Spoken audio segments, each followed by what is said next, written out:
Hi folks, I'm Alan Watt and this is Cutting Through the Matrix on December the 18th, 2016. It's been quite the last couple of weeks in Canada, or in Ontario where I am. I'm classed as Northern Ontario up here, and for the last couple of weeks at least it's been way below freezing at night, every night, and often during the day too. In the last week or so it's been definitely below freezing during the day, and there's been big dumps of snow at the same time in between the freezing, and at the moment it's about 12 minus 12 Fahrenheit, or about 25 below on centigrade. So the temperature certainly is not showing any global warming, and I want my share of it if we're going to pay all these taxes for it. Mind you, it's all a racket and a con, and you find most of life today really is, isn't it? Most businesses, big businesses today, don't really produce anything. It's in research and development for all the big utopias, which are sold to the public as utopias at least, but by the boys at the top, it's just a big racket and con game as they get all this money, billions of dollars, given to them. Public-private partnerships with the government, using your tax money to build them their big factories for things that are going to flop. And that's how you make your money today. It's quite amazing, isn't it, just to watch it all happen. The big club at the top, and the people at the bottom, of course, all the general population, are all trained and taught that everything's on the level, everything's on the up and up, as they say. And people are just dead honest that they make their money by thrift and goodwill and stuff. And then when they make enough billions, they wake up one day and they just want to join Bill and Melinda Gates and all the big philanthropic organizations, like, you know, the big foundations out there that run the world, the parallel government, which is a real government, because obviously the one that we think we elect is not what you think it is at all, especially when you've seen the same people moving in behind the scenes to really run it. All you have really in the States right now is for the system, for the oligarchy, there's not two oligarchies, there's the oligarchy, is a little change of, let's try the Kissinger group this time and get the job done with military, etc., and finish it off properly, and use our own military to do it all, and technology, which is great for the war business, and the missiles and all the weaponry, instead of using the Brzezinski method that they've been using for the last while with soft power and proxy armies to do all the jobs for them and so on. That's what we're really seeing. And the same agenda goes on, of course, with the global warming thing, because no government is going to drop all the carbon taxes they can bring in. That's going to disappear into countless pockets of those that get their hands on it, basically. It's just too much money, isn't it? And that's really how the world is run. It's run by basic open corruption, the higher that you go. And you must always train the public. It's for good causes. Now, I won't even go into the farce of the global warming thing. There's now changed to climate change, because you see, that was the policy to bring in the communistic system of running the general population, the standardization process of government and state, running your whole life for you from birth to death. The true technocracy that the Soviet system was based on, and those who promoted the Soviet system from outside the Soviet countries, because technocracy is an old idea of efficiency on behalf of those who own you all, and who own your countries and own all of us, using academia and stopwatches and all the rest of it to study us to get the most production out of us in whatever way it happens to be, to run society more efficiently for themselves at the top. Including, do they really need you to be born in the first place? And do they need you, or people like you in the future? Yes or no, basically. That's what it's all coming down to. From the elite's point of view, they always see things as very practical. They don't relate to ordinary folk in any way, shape or form at all. They probably like their pets a lot more than like the general population, all of the masses, you might say. They honestly have no real connection with you. Once in a while, you'll get some honesty coming out, like Bush Jr. He was awfully good at gaffes, as they call them, putting out gaffes. But he did ask his cabinet at the top, the boys he pulled in, if any of them knew any poor folk to find out what they're thinking. He says, I don't know any poor folk myself. I've never met any. So he didn't know what they were thinking about and what they felt or anything like that. Or even if they could feel and be awfully poor in that, you know what it's like. And it's quite amazing in the 21st century to get this stuff rehashed from previous centuries. You'll find little bits in history where the same kind of things were said by kings or high aristocracy and nobility who really believed they were a separate species. Sincerely, they really did. And that ordinary folk were non-nobles. If you're non-nobles, you didn't have that special blood and all that. You're a villain by birth and station. That was it. Nothing really has changed.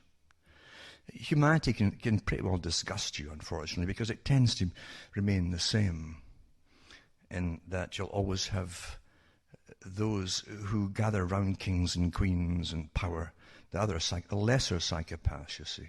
They'll gather round them and do whatever they're told, and when it's brutal stuff too, on the peasants, they don't mind because they feel nothing for the peasants either.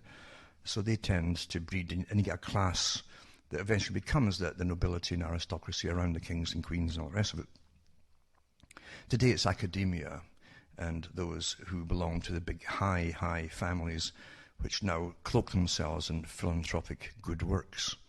And they run thousands of non-governmental organizations across the world that protest everything and bombard universities to push certain programs through of political correctness until you can't say anything about them and things like that.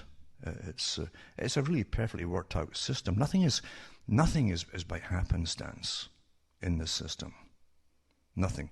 Everything that can alter culture and is meant to alter culture has to be okayed by the boys at the top, or it would never happen.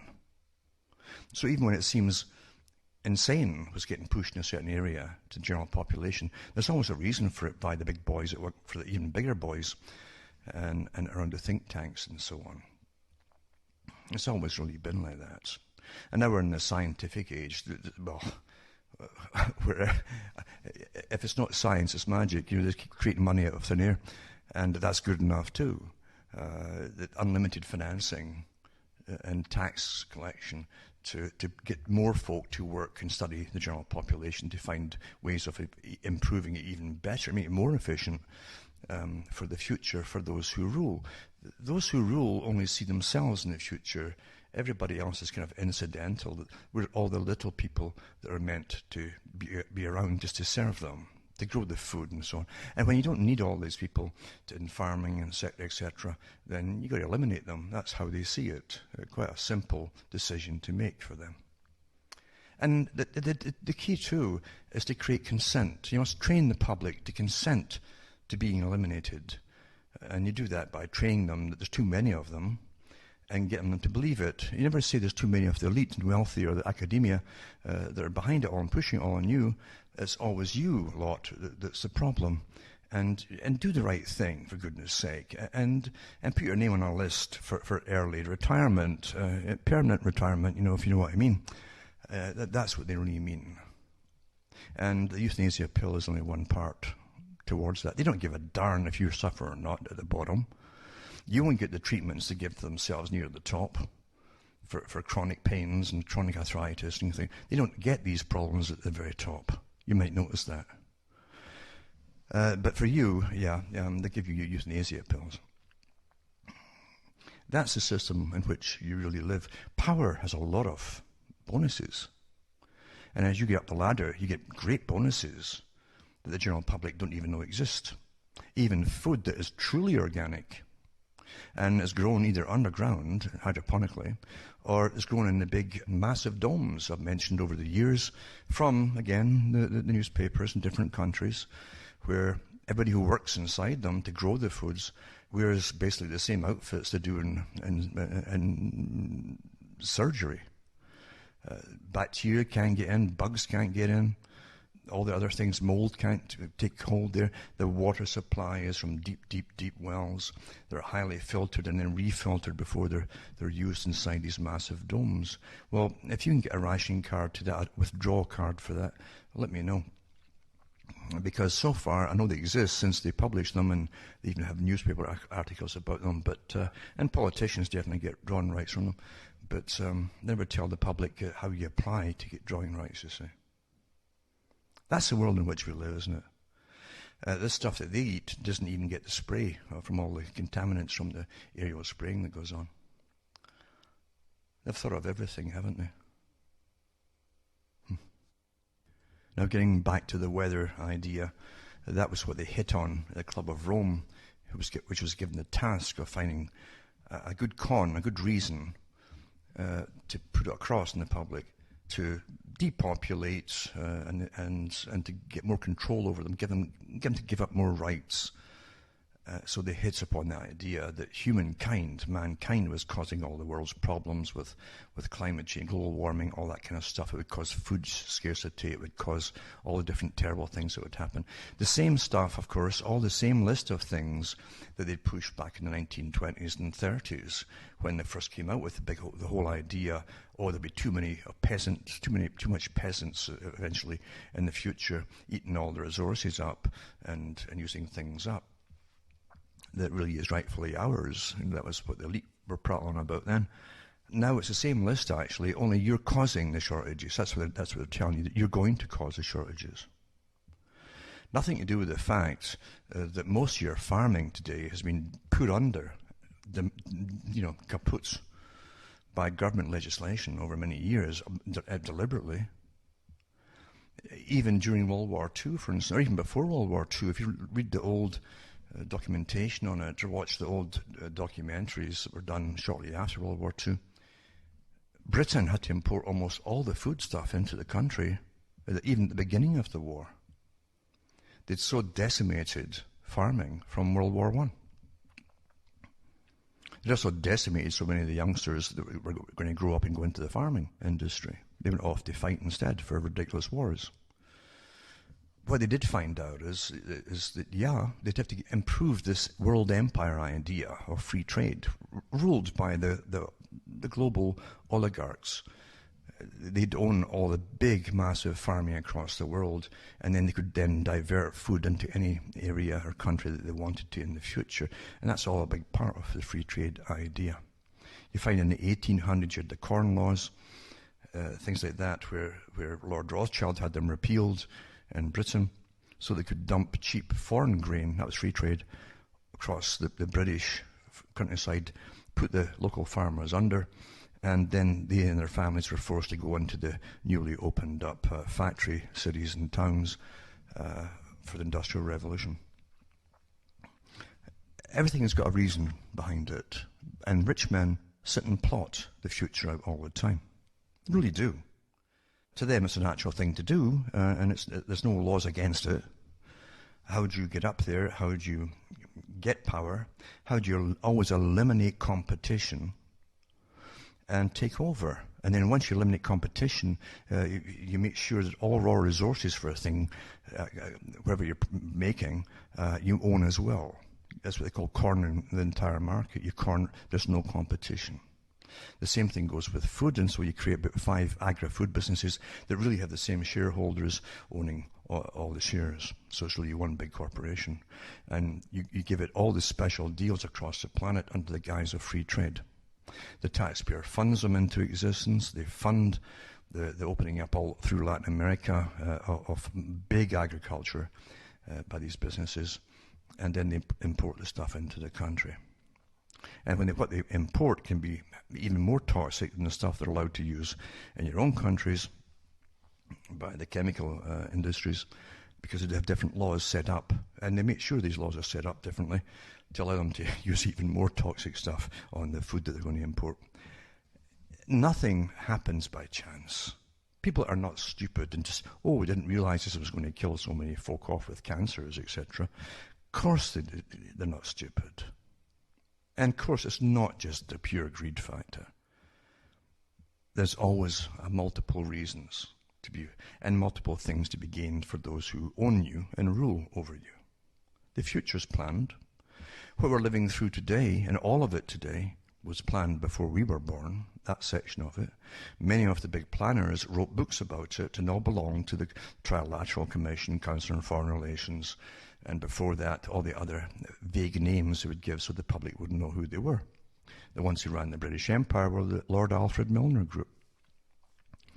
And that became Royal Institute for International Affairs, and abroad it was called Council on Foreign Relations, and they draft up policies handed to governments to sign, like merging countries together as though they were big corporations, like big businesses. And that's really what they are. The world is very, very different than the way it's portrayed. It's quite interesting to look way back to Edward Bernays' day, the so-called father, and he wasn't the father of propaganda or marketing either, for that matter. He came from a long line of folk who dealt with studying human behavior, how to make them do things, how to behave in certain ways, and how to certainly buy products. And he talks about creating consent. Awfully important, how to make folk consent to whatever you demand that you put upon them. How do you get them to give things up, for instance? Well, fear is a good technique, of course, and external fear is even better, like wars. Oh, if you don't do this, it could be a terrible war, or terrorists could come in and do blah, blah. Then you consent, you're silent, and that which means consent. And so today you have no rights at all. And it's very, very true.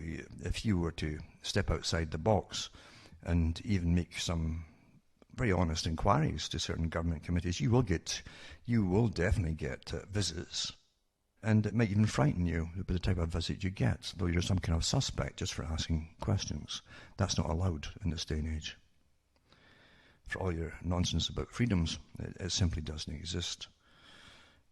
When people do stand up and threaten to do awful nasty things in your country, you've got to say, wait a minute, how come they can get away with it? How come, for instance, that the Marxists, Trotskyists, communists can push for open revolution at times and even stir it up and get funded by guys like George Soros, who obviously is part of the big oligarchs' intelligence agencies, as well as being a multi-billionaire, trillionaire, whatever he happens to be.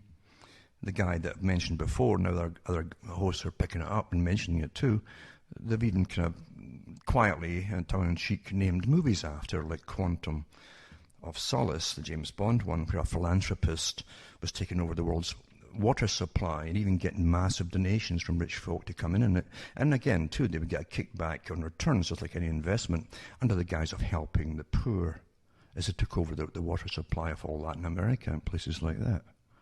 And by the way, and it's also tongue-in-cheek, but this is how they played the game, it's also Quantum. Quantum is the business group that's owned by Soros.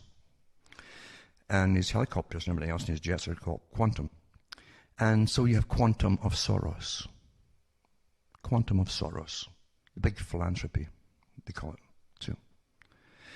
And that's no coincidence. Quantum of Solace, Quantum of Soros. No coincidence at all. That's how the thing works, you see. But that's also what Weishaupt said, too, that they could create parallel governments that would gradually become parallel and then dominate. They'd be the real governments under the guise of philanthropy. Who can ban philanthropy, you see? Who's going to ban folk? We're just here to help people. It's like setting fire to the Virgin Mary for Catholics, or for smashing and dumping at sea Mum's apple pie for Americans. They're philanthropists. They want to help you. And you know darn well, when you look at all the thousands of non-governmental Marxist, Trotskyist organizations they run, and think tanks, with all the top guys of academia in them, this is the government. And it certainly does have a high inner party, as Carl Quigley talked about, with the Lord Alfred Milner Group that became the Royal Institute for International Affairs. And it still has. We don't know who they are. but you certainly get access to all the lower party. Jimmy Carter, for instance, was the first president of the US where all these top members all around him in all different departments were all trilateral members and Council on Foreign Relations members, all of them. And Kissinger too was in there with them. And here it's all back again. Now the last lot, the left wing, have the same amount of folk in them too that are members of CFR and trilateral too. And you don't remember, these are private organizations I'm talking about. You don't get to vote for them. They run your countries though. These are the guys who came up with the idea of global government, and they call it governance as well on the way. And they also basically write up for governments to sign. They draft up all the different amalgamation treaties like the European Union that was supposed to be a free trade thing only. Ends up with a whole parliament running it all. That's deception, and that's how things really are. Mind you, as I've said so many times, we are the most entertained people in history. We can be diverted, especially with the internet now too. And the whole meme business, this big governmental business and think tank business, of shoving memes out there to distract whole sections of society away from what's really happening at very critical moments. It's awfully, awfully effective, isn't it? It works all the time. Don't look at this, look at that. And it's got to be, memes have got to be fascinating. And they're awfully good at giving you fascinating memes. But we are incredibly well diverted from so many, many, many things. So that we don't ever take offense even at losing rights and freedoms or even quality of living as your paycheck decreases if you still got one, and the value of what you buy per year according to your currency, what you can actually get back per dollar or pound or whatever it happens to be, keeps dropping and dropping. It's planned that way. I remember reading an article, and there's a Council on Foreign Relations article from Margaret Thatcher, the old Prime Minister of Britain, who told a lot of truth as well as a lot of nonsense, but she did say that when she came in to power, her cabinet had a lot of obstacles in the way. It had years and years and years of pretty well communist Council on Foreign Relations rule, meant on amalgamating the world. That was all arranged during World War II. And the deindustrialization of Britain was all signed into agreements, and the only people who didn't know or agree about it were the general public, to deindustrialize the countries. And Britain was taking the lead in that too, including the massive depression, suicides, and everything else it caused, and alcoholism, and you name it. It's all kept quiet from the public at the time. But Maggie Thatcher did say that when she came into power, taking over from the Labour Party, years and years of Labour Party, that there was a wages and price fix on. Companies couldn't either give an employee more money outside a certain percentage, or even want more money for their products. And so it was all managed by government. And that's never really stopped, if you understand it. You can have it either ordered by government or tongue-in-cheek by big organizations near the top, how to keep the people at a certain standard of living. Of course you can. And they do. They do. Sure they do. And even if they were to double your wages, they would just double your taxes, or they would devalue the currency, and until you're still really buying the same amount of things that you're on your new wage as you were 10 years ago on your old wage. It's the same kind of, everything's worked out so easily. Actually, it's very easy too. It's not a complex thing to do. And that's how we're really managed. Meanwhile, the big corporations and guys who have holding companies across the world and start-up companies literally put nothing into it. It's all done by your money, your tax money, and massive grants given to them for research and development to start up the projects and factories built for them and so on. It's interesting, for instance, that Trump has just put in another foreigner, basically, Elon, which is really Leon Musk, who's already got some money coming in from Canada for these electronic cars. It's all tax money, and pretty well, as far as I know. And that's your public-private partnership deals. And now Trump's appointed him into the States as well. in some capacity. So these things don't just happen on the spur of the moment. These guys know each other. They also have organizations that recommend each other to them. And nothing is just taken on spuriously or by chance on spur of the moment decisions. Now, when it comes to politics, though, it's so easy to manipulate the masses. And it's quite easy, too, when you already have people who are hated, touted as the future leaders, people who are known to be utterly corrupt and rather nasty, and put out a person in the Bernays fashion who understands your pain, like Bill Clinton said, who feels your pain, says the right things, because saying the right things when you run for elections is a normal thing. Doing anything once you're in is completely different. There's no law against not doing it. That's what the communists used to say too. You get into politics by joining the established parties in the West. They could not do it by revolution, so join the established parties, and then you do it from within. Just get in, get elected. That was the main thing. Then you can do what you want. And even Pierre Trudeau said that for Canada years ago in an interview on television with his pal René Lévesque. Lévesque said the same thing on the same interview. That's how you get in. You got to tell people what they want to hear, and what's new. What is new about that? Tell them what they want to hear, and then they go. Every country does it. So in the Trump group, you had him prattling on about, well, I feel the pain, because you just go to the policymakers and those who feel the pulse of the public, and they say, well, they don't want to pay carbon taxes. Okay, we'll hit that for, and this, that, and the other. We'll hit this and hit that, and we'll hit all this push for electronic cars and things like that. And then once you get elected, you bring in a cabinet that's all for it, all these things, and it's quite amusing, isn't it, really? Isn't it amusing? You gotta. But I tell you, the longer you live, the more boring life gets, because it's all repetition. And you can literally jump from one country to the next and see the same nonsense going on in every country. These are standard techniques. There is a global oligarchy, and I think it was one of the Huxleys actually called them a dominant minority. Aldous Huxley, a dominant minority. And he also called them the oligarchy on occasion. But the dominant minority at the top basically own everything. They're the real power brokers. And they have lots of helpers around about them, which is really today, in the scientific era, it's academia who must get on board, because they train the management level people in society. Students go and become management level. They train them how to manage the herd, the great herd, in such a way that the herd will never figure things out and just go along with everything. The herd tend to mumble a lot, and that's awfully good for a domestic population. But for the elite themselves, they've never ever taken their eyes off global agenda.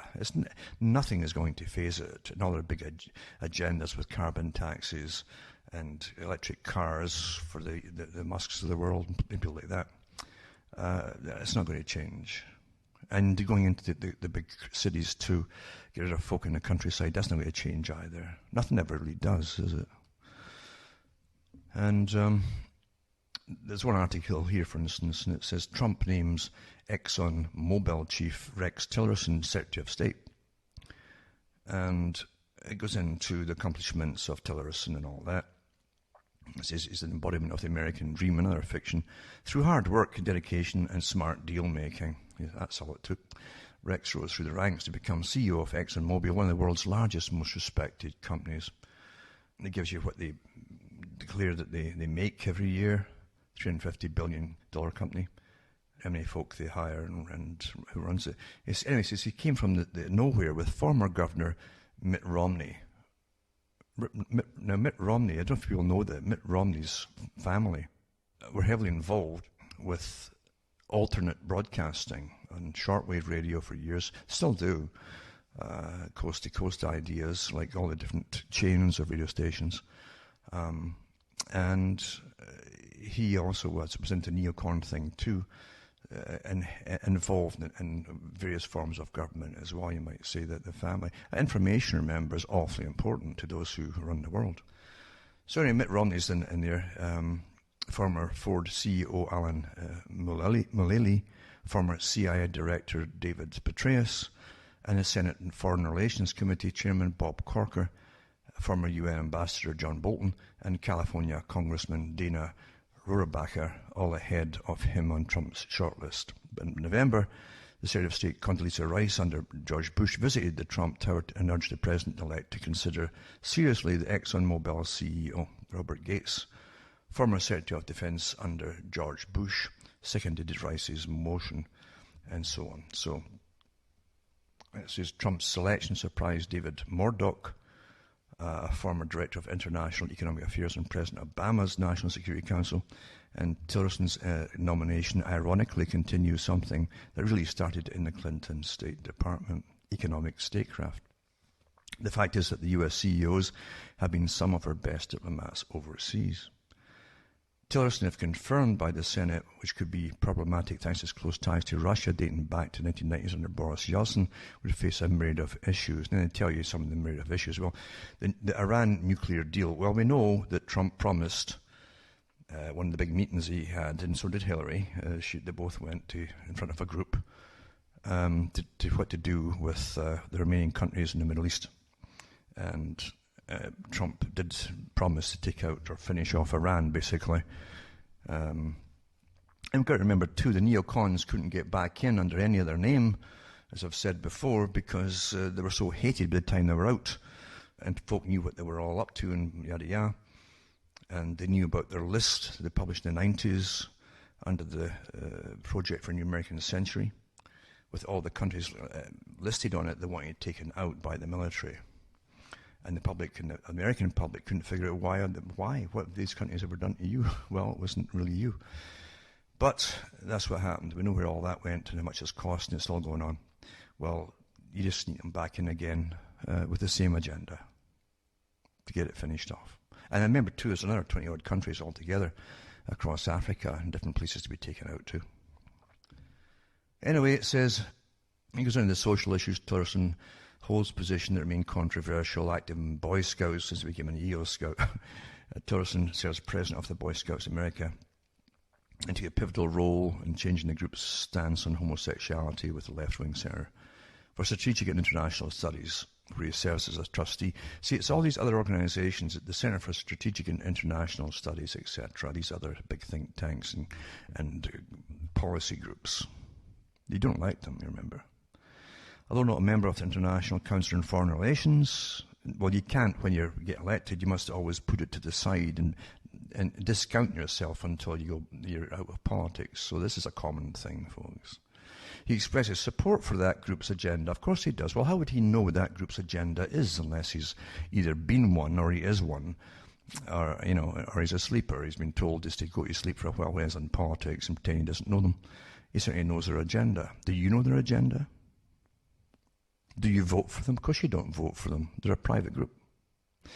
Speaking at a CFR event in March 2007, so he gets to speak at the event, he stated, like the Council's leaders, I believe we must choose a course of greater international engagements. And what they really mean by that is total integration of the world, folks. I've gone through the history of it before, from their own articles and books and so on, over many, many years. On the issues of Common Core, now here's another one too, is to standardize the educational system and indoctrinate the children. Global warming, climate change, and too many folk on the planet, all that kind of stuff. It's all in there, He's all for that too. In the Wall Street Journal, September 2013, said that Tillerson mentioned an opportunity to reverse the downward trend in America's public education. It's good for you. And then it goes on and on and on. And I've got many articles here tonight, and what I'm going to do is put them up for you, because I ain't going to read them all. It's all boring stuff, and really pad these articles too. Not that they're all very accurate anyway, because we don't really get real accurate news anymore, do we? We never really did for an awful long time. We get basic things, generally when things have passed into law or whatever, and that's about it. Everything else is like guesswork. And a lot of padding involved. But we are run by an oligarchy, and it's rather evident, isn't it? Come on. Most folk don't mind, though. Most folk really don't mind. I said years ago, lots of folk will love socialism. Real socialism, not the kind they train the workers to believe in, that they're there to help you with unemployment money, make sure you get... No. Real socialism is technocracy. It's managing your life by the state from birth to death. They'll decide what you work at, if you work at all. They'll decide if you get born or not. That's what it's all about. And do they need you at the top, in other words, for the system that's coming in? Or do they not? That's what's important. Anyway, I'll put the articles up. And then another one too, it says about Trump's policies. His foreign policy seems to have more coherence than many realize. And there's so much padding in these articles, it's almost like soap. It's kind of, mushy with the padding. And lots of personal, basically they just pad it with their personal observations, which aren't even true, I think, really. Just pad it, that's all that matters. And then they go on about Trump's and Kissinger, basically, this article here, and how they might make a big change now to all the things that have been happening and kind of held back and really get things done fast. Now they've got Kissinger back in. It's quite something, isn't it? It's quite something, really. And then this one here, a new era of real politics begins under Trump. And again, they talk about Henry Kissinger and foreign policy. And believe you me, most of it's nonsense right now and padding, because he hasn't quite... You might get all the glimpses of what's coming and the smells of it, you call it, but he hasn't actually really started. He isn't in power yet. Once he's in power, then you'll see things start to move, and you'll find it's the same agenda, maybe getting done a bit faster. And it'll depend if this bunch pad their pockets as fast as the Clinton bunch would have passed if they had padded their pockets and their own private interests or special foundations and things like that. That's how corrupt things really are at the top. But they're allowed to be. They're allowed to be. Their masters are way above them that bring in the trillions without working every week. Their masters don't mind them filling their own pockets. And have you ever seen the money that they leave when they leave politics? Have you seen the wages of politicians and so on? But have you seen what they leave with? Now, this isn't a standing joke. It's a fact that they publish these things. And no one question, well, how did they manage to get all that if they're only earning X amount of money every week or month? Well, how do you think?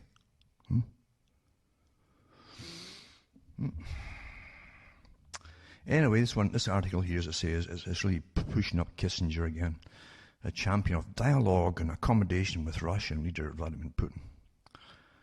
So on and so on and so on and so on and so on. And they mention other countries too, the Balkans, Cambodia, Mozambique, Central America were just some of the targets of those post-Cold War nation-building efforts. That's when they had the Kissinger, and they had the School of the Americas, where they trained guys from Latin America to go all through the different countries and slaughter lots of folk under the guise of communism, eliminating communism. They were torturing nuns and everything. It was just astonishing.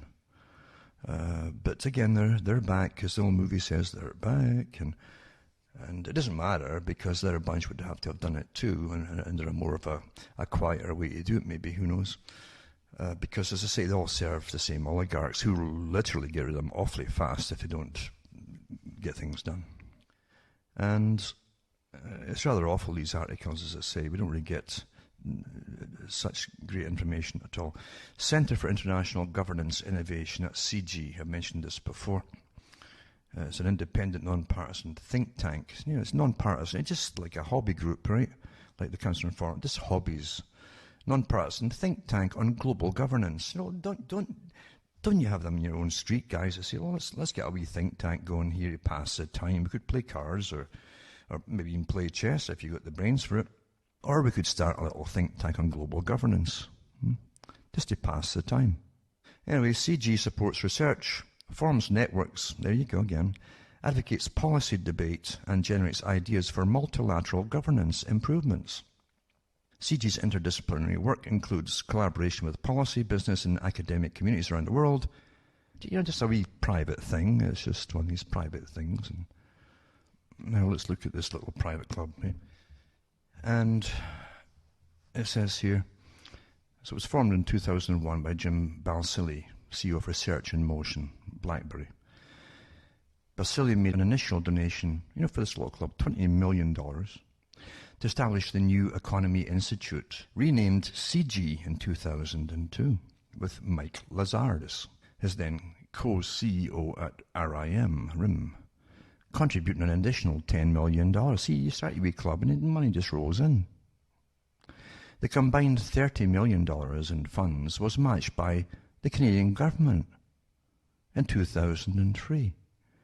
What's the point of having governments when you know darn well they're taking orders from these big private so-called think tanks? So it's just part of the old Council on Foreign Relations idea, which belongs to the Royal Institute for International Affairs in London. It goes through some of its history. I'll put this up tonight for anybody who cares. Most folk don't care about anything. In fact, the folk really are so well trained today, they prefer to have a good laugh in some awful sick comedy, which is like gutter humour, which is all we get today. And I think it's really going to make the day because there's no talent anymore. And or a good movie to divert their attention, because we're the most entertained people that's ever existed on the planet. That's why we're so easily managed now.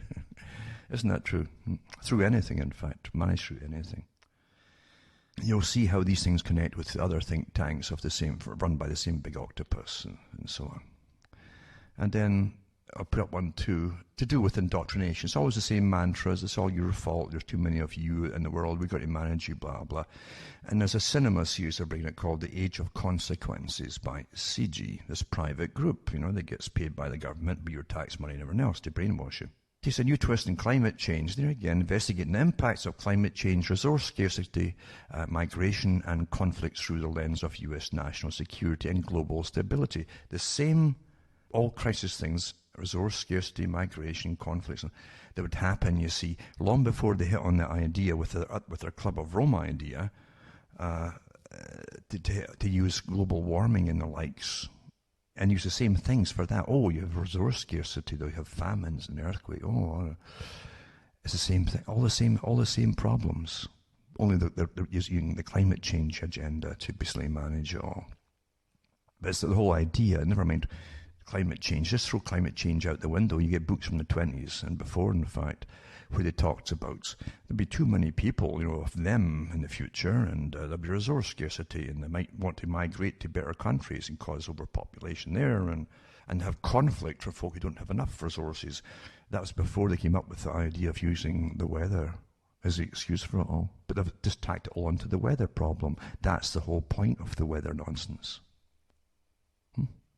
Through unflinching and eye-opening analysis, distinguished admirals, generals and Pentagon insiders, you can trust them, take us beyond the headlines of the European refugee crisis, the conflict in Syria, the social unrest of the Arab Spring, the rise of radicalized groups like ISIS, which was funded and created from the US. But anyway, they'll lay bare how climate change interacts with societal tensions, sparking conflict. Well, there'll be more conflicts and more tensions when they ban you from heating yourself because you got the wrong kind of fuel.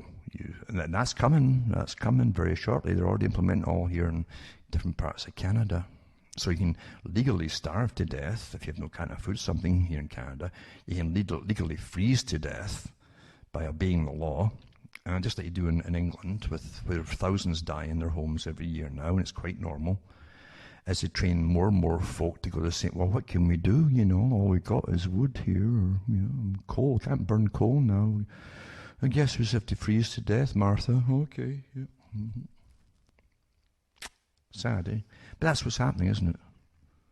And the general population who can afford it at the moment, or they're young enough to have a job or something like that, they're too busy chasing sex, which is all over the place. They're hypersexualized, or they're watching pornography on TV or internet.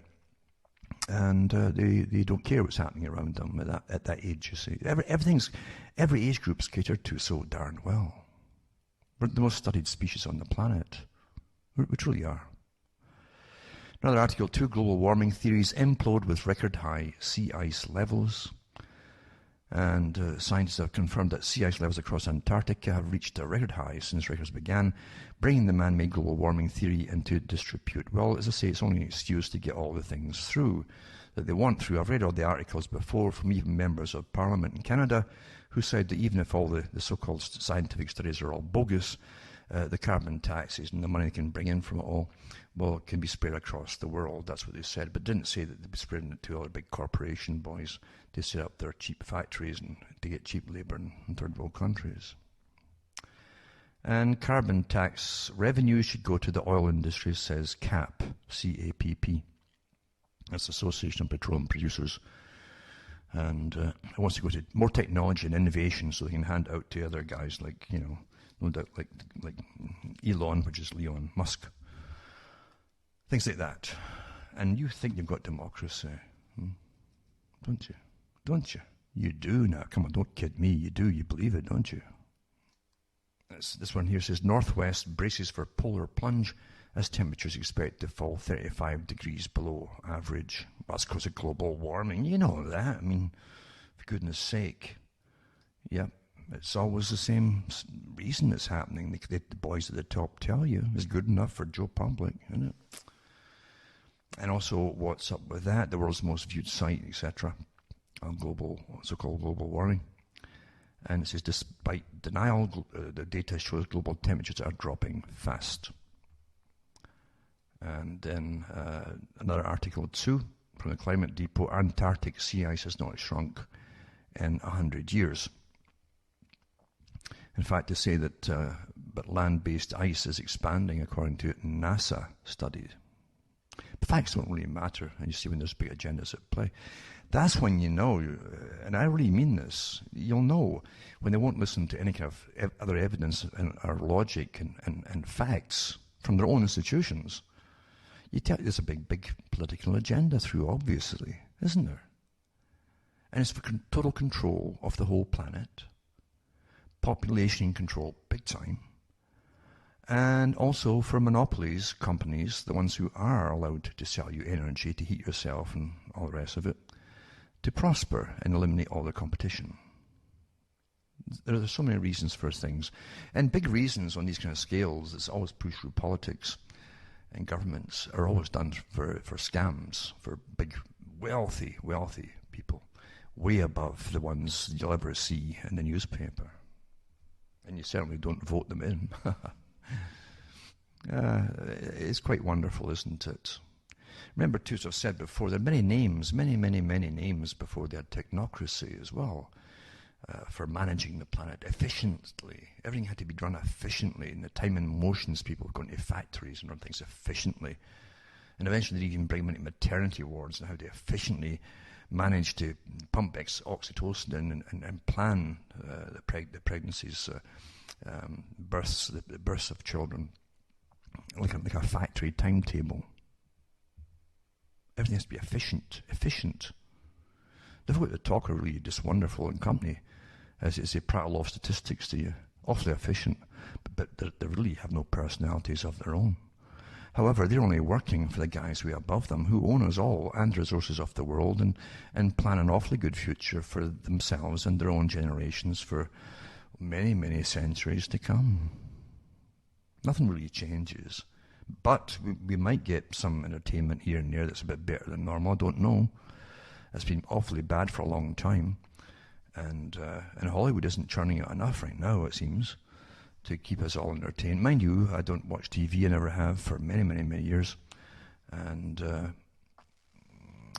so I really don't know what the babble are giving you there, except I can tell you right now, without even looking at it, most of it is indoctrination through awful fiction, terrible fiction, with the embedded little bits they want to have you parrot in your own life and actually copying it into your own life and work out into your own behavior.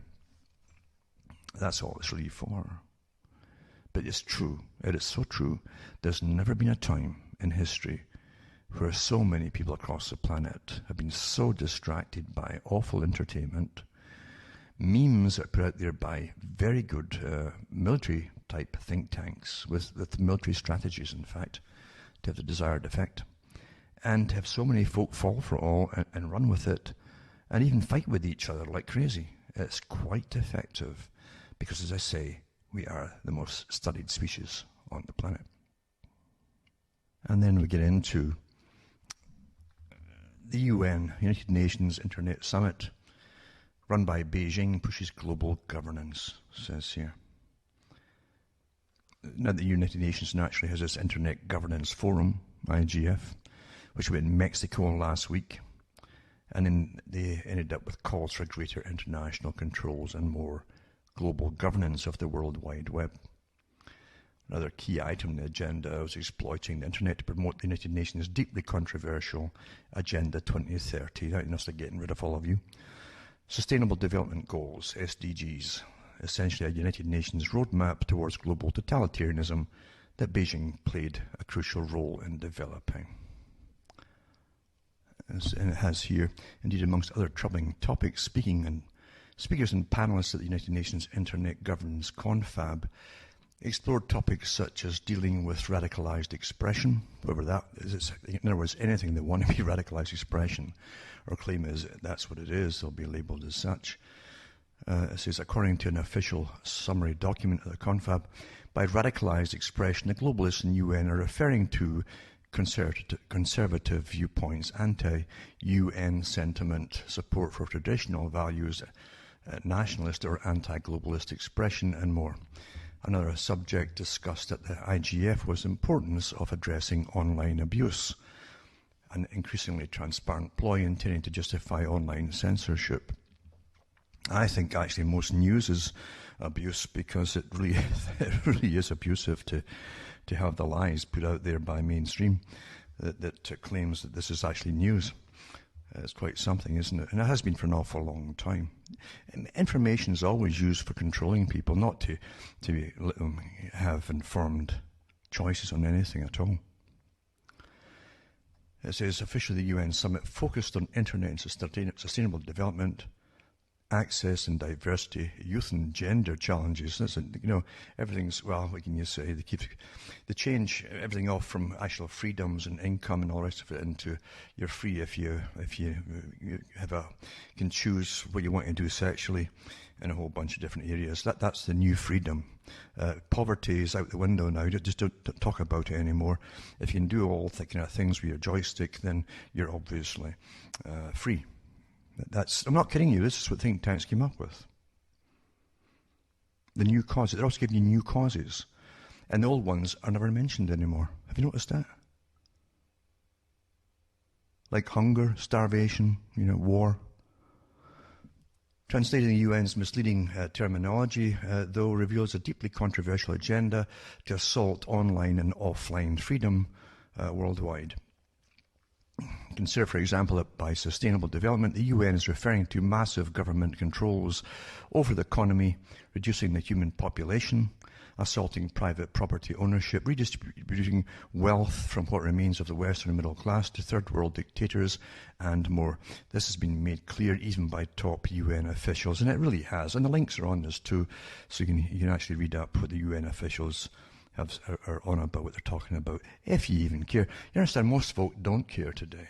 They really don't. They're off chasing rainbows, or they're off having wars with other folk on the internet. That's also the new pastime. Technically, they're powerless against the world system that's doing anything to them, so they go to war with other folk who don't agree with them across the internet, and they tweet and chatter and all the rest of it, and get awfully angry. But really, they can't get together and agree on anything for any length of time to do any good at all for themselves or others. Isn't that rather sad? But this is what warfare is all about. This is what warfare does.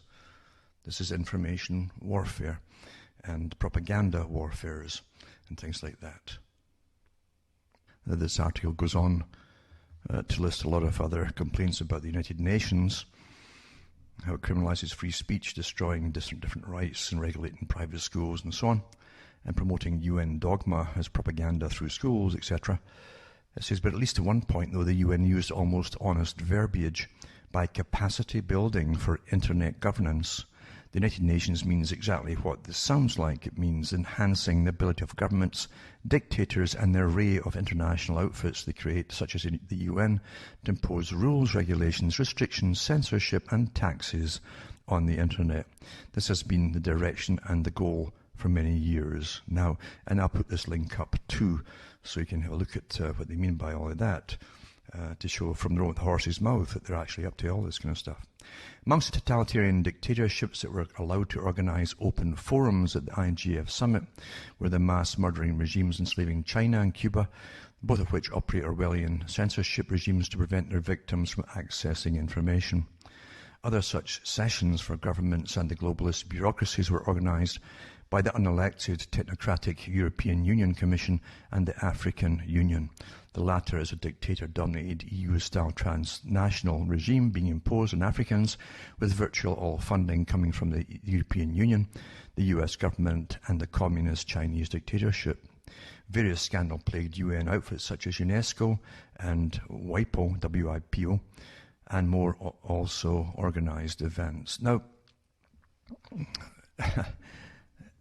don't forget, and you can see it in lots of documentaries and statements of the United Nations over the years, and mainstream documentaries about the United Nations, how they set up and they look at China as the model state for the world to copy, for population control, one-child policies, things like that. There's no real democracy. You vote for Politburo's memberships and that's it. One big gang at the top, and you simply obey or else. I mean, and they mean or else. That's how it is. The Chinese might see that as very efficient. I know the West sees that as awfully efficient. If only their people were the same. But in the West, you have a history in some countries, especially the northern countries, of individualism as opposed to collectivism. And there's your dilemma. But they really want to train all societies to be exactly the same way as China. Just accept your birth, accept your status in life, accept, and work hard and never complain. And you see the amount of billionaires that China is creating amongst the top elite there, and now their children too, of course, getting on the act. It's rather sad, isn't it, that the world always seems to churn out exactly what you expected it to churn out, because human nature is not changing. Power, vanity, ego, all of these things can only go the same direction over and over and over again, unfortunately. That's why voting's a waste of time.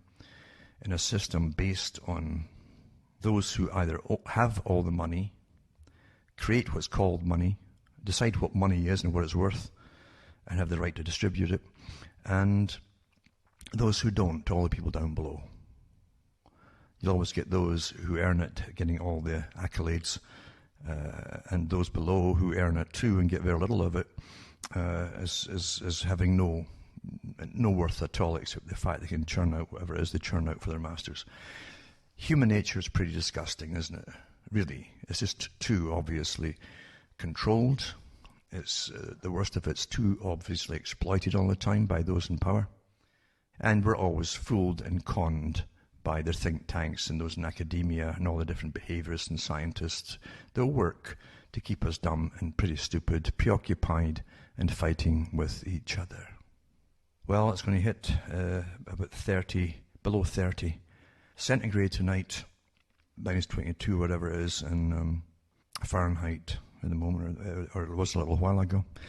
So it's going to be pretty chilly tonight here and where I'm in Canada. Because of global warming, you understand. But again, the carbon taxes, money always apparently cures things. And it certainly will cure your ability to heat yourself in the future, as they tax it all from you, so you can't use any kind of fuel to heat yourself. Depends to who you are. Eh? I can't see Parliament buildings, for instance, ever being freezing for their politicians to go into, or their cafeterias. But the rest of the population must just put their hands in their pockets, wear more clothes, and keep themselves warm. You know, they always say they're loving people, the politicians, so the love will keep them warm, I suppose.